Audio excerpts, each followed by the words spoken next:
এই বাড়ির দিকে গম চাষ করছে, এটা হচ্ছে লাল গম। গমের মধ্যে অনেকগুলো জাত, কিন্তু এটা হচ্ছে লাল গম। জাস্ট আপনাদের একটু দেখাই। এই লাল গম বড় হয়ে গেছে, যদিও এটা এখন এই মুহূর্তে 2-1 দিনের ভিতরে কি পানি দেওয়া লাগে,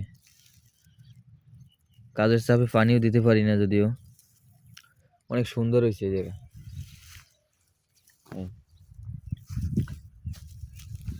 এই জায়গায় 20 কাঠা জমি আছে, গম দিছি 20 কাঠা জমিতে, গম ডাইরেক্ট, বুঝছেন?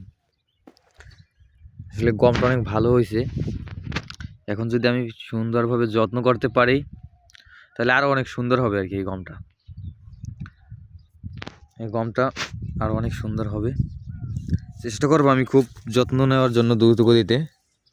যদিও 2-1 দিনে পানি দিলে বেস্ট হয়, পানি এবং ওষুধটা দিয়ে দিলে ভালো হয়।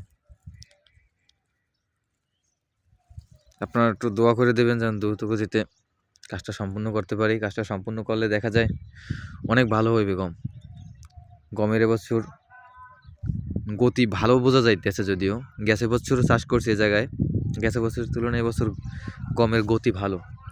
কারণ এই জমি একসময় অনাবাদি ছিল, তো কোনো কিছু চাষ হইতো না। এই কারণে এখন এই 3 বছর যাবত এই জমি চাষ হইতেছে, আর এই 2 বছর যাবত এই জায়গায় গম চাষ করি। গম অনেক সুন্দর হয়েছে এবছর আপনাকে দোয়ায়।